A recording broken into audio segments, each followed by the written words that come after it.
Okay. Are there many Aboriginal and Torres Strait Islanders with hearing loss in Australia? Okay. Thank you, Emily, for that question. And there absolutely are. Every few years, the Australian Institute of Health and Welfare publish a report called Australia's Hearing Health. And they include statistics on hearing and vision in the Australian population. So from that report, we know that Aboriginal and Torres Strait Islanders are twice as likely to have otitis media, which was one of the conditions described in the presentation, and incidentally, twice as likely to have partial or complete blindness than their non-Indigenous peers. As mentioned, otitis media is a treatable condition and only becomes permanent, however, if left untreated, and this can often happen in the Aboriginal and Torres Strait Islander population, otitis media left untreated, leading to permanent hearing loss. I do have some stats here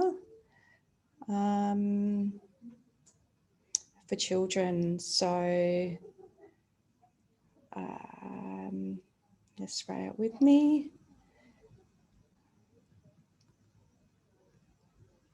Okay, the 2018 report, the rate of long-term ear and hearing problems in Indigenous children aged 0 to 14 was estimated to be almost 3 times the rate for non-Indigenous children, 8.4% of the population of that age group compared to 2.9 in the non-Indigenous, and that's the Australia's Health 2018 report statistic.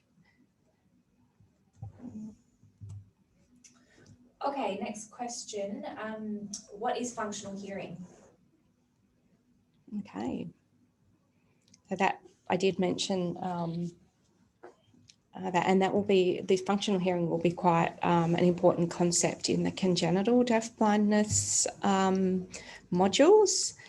So functional hearing doesn't measure a person's ability to hear pure tones, and that's something that an audiologist would assess. So an audiologist will play a series of sounds at different frequencies and different loudnesses, and there will be kind of a series of beeps. So you might have a low beep and a high beep, and different ranges will be played, and the response will be measured to determine hearing levels.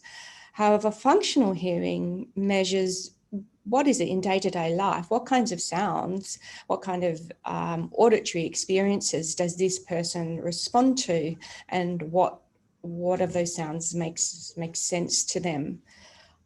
So the Texas School of the Visually Impaired have actually produced a informal functional hearing evaluation, which they abbreviate to IFHE,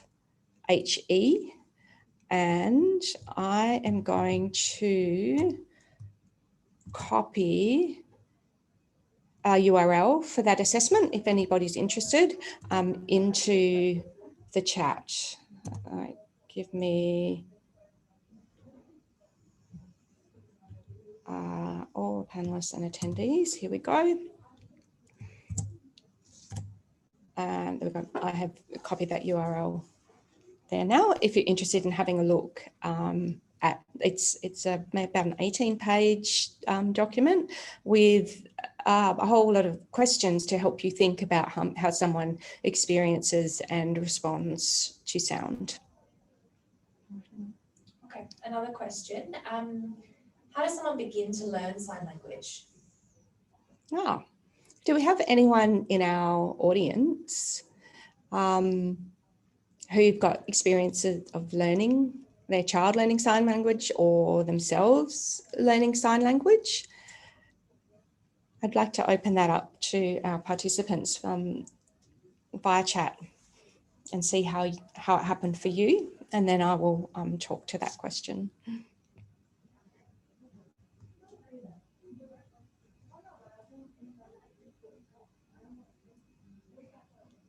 And if you happen to be typing an answer, could you perhaps use the emojis and reactions in chat to give us a hoy that you're composing an answer?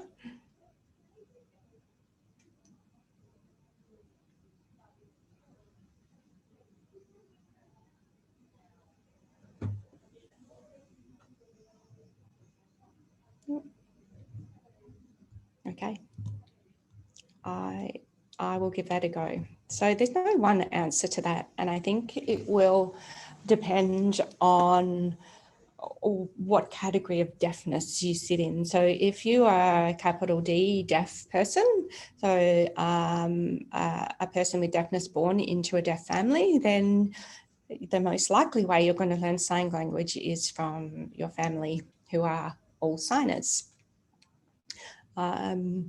If you are a child with a degree of hearing loss in a hearing family, it might be the degree of hearing loss.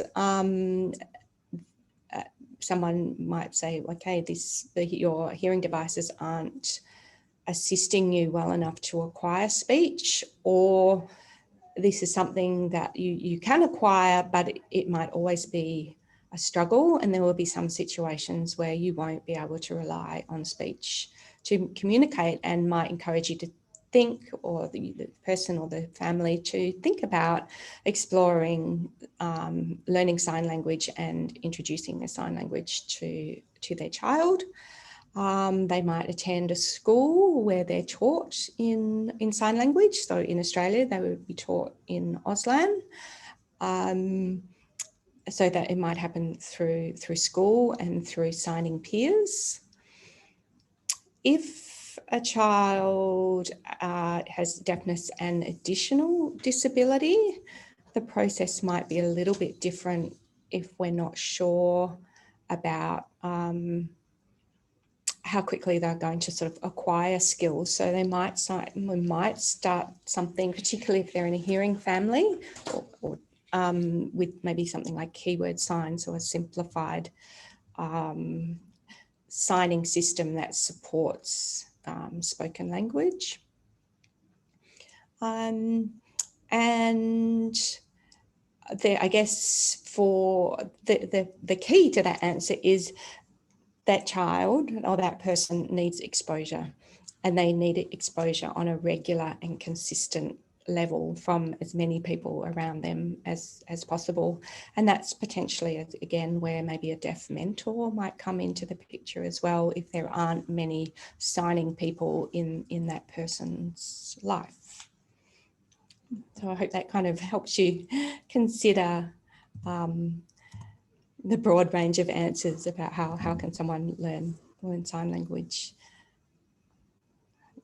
Okay. Yeah. Okay. All right. Any more questions?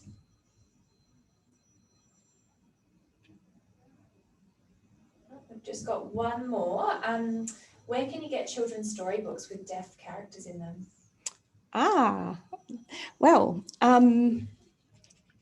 there are a few sites in Australia that have deaf resources, that sell deaf resources, being capital D deaf. And they will, so I think bilby.net, the Australian Deaf Children site sometimes have some. There's a great list on Wikipedia. if you Google or go to Wikipedia and Google list of children's book with deaf characters, it'll bring you up a lovely list. Also the same for film. If you want to see film with deaf characters, do the same in Wikipedia. It'll bring you up a lovely list. I believe there's going to be a Marvel film with a deaf superhero released shortly, if not already. So that would be exciting to see. If you're interested, you can also go to publishers' websites. So say if you went to Penguin Australia, you can search their books by theme. and keywords. So that could help you, but you have to go to each individual publisher and do that. But there's definitely some lovely storybooks on the market that explore and make deafness part of our society. How will this video resource be circulated and used for education and training? Okay, so this I didn't hit record. Yes, I love her. Emily, my saviour, who's pressing all the right buttons, has recorded. So this whole webinar has been recorded. So the question and answer section will be taken out of it and put up on the Deafblind Information Australia website.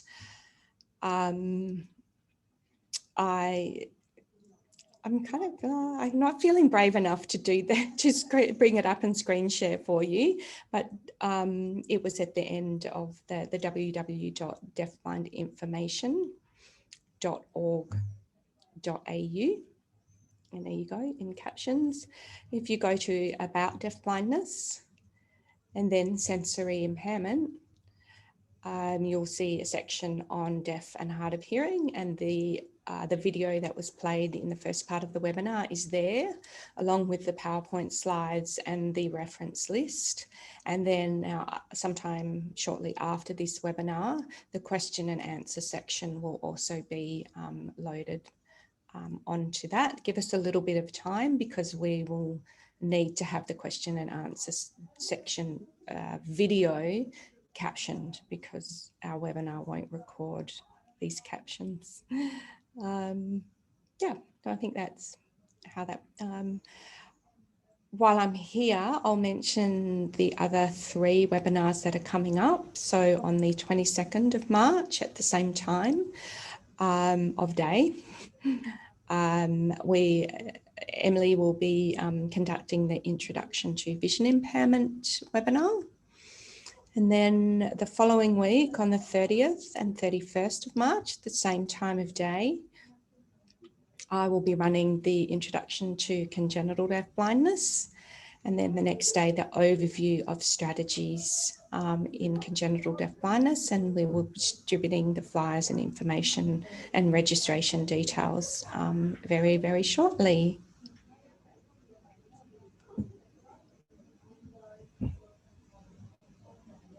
Any other questions?